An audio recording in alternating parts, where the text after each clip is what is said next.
In the heart of the emerald jungle, where vines draped like curtains and the air hummed with the song of insects, lived two cows, Moonwhisk and Grass Mound. Moonwhisk was healthy and chubby, his coat a deep caramel glow in the sun. Grass Mound was fat and silky, his laughter booming across the clearing as he munched the bright green grass. Together they roamed the lush pasture that spread like a velvet blanket beneath the high canopy, grazing side by side at dawn and sharing the cool breeze under the trees at dusk. They were good friends, unbreakable. By midday, when the jungle heat lay heavy, they rested beneath the broad leaves of an ancient tree and watched birds dart in the air, frogs croak by the pond, monkeys swing in the vines. Their life was easy, joyful, and admired by all the creatures of the jungle. If a lion or tiger ever dared to prowl into their clearing, Moonwhisk would lower his large horn with quiet strength and Grass Mound would plant his hooves firmly in the earth, and together they faced the predator, side by side. The lion, his mane glinting gold, would pause, then quietly retreat into the shadows. The jungle whispered, "See how they stand together."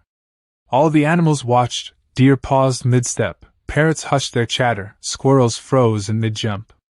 Over and over, the jungle spoke their names in admiration, Moonwhisk and Grass Mound, the inseparable guardians of the clearing.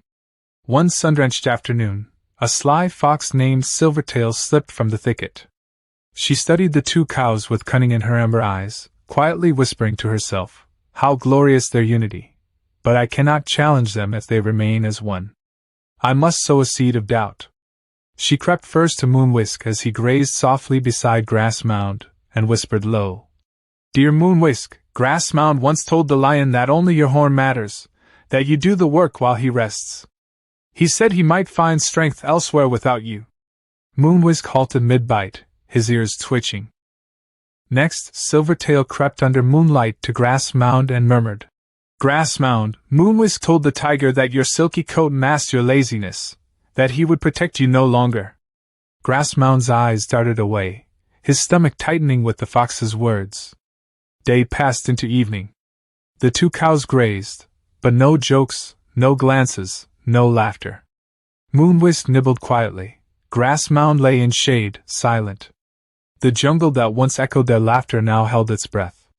Fear grew. Each looked at the other with suspicion. Each wondered if the other trusted him. Their eyes avoided one another. The clearing seemed unfamiliar. The birds did not chirp as brightly. The breeze felt colder. Then came the first night the lion crept into the clearing. Moonwhisk raised his horn, but his heart pounded alone. Grass Mound hesitated. The lion roared, leapt, and Moonwhisk fought bravely but without his friend beside him. His horn struck once, twice, but the strike faltered.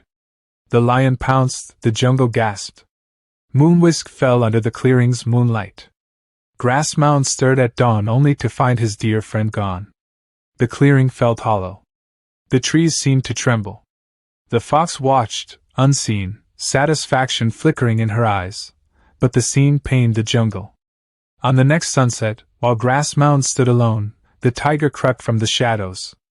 Grass Mound tried to lower his horn, called for Moonwhisk, but Moonwhisk was not there. The tiger struck. Grass Mound fought, but his strength was halved by loneliness, by fear, by the whisper of Silvertail that had echoed in his mind. The tiger claimed his prey. When dawn broke again, the jungle was quiet. The birds were fewer, the grass looked dull. The animals gathered in the clearing once filled with laughter and strength, but now tinged with sorrow. The fox, Silvertail, stepped into the clearing, expecting the triumph of division. But the sight shamed her. The clearing's joy was lost. In a hushed voice, the monkeys gathered around the fox and said, "You broke the unity of friends, and the jungle's strength fell." The fox's amber eyes cooled. For the first time, she realized that the cleverness of division had cost more than she thought. The lion's return, prey increased, peace receded. In time, the jungle healed, but it never forgot the story of Moonwhisk and Grass Mound. Their memory became a lesson whispered on the wind through the leaves. The deer would tell their fawns, "When friends stand together, no enemy can divide them."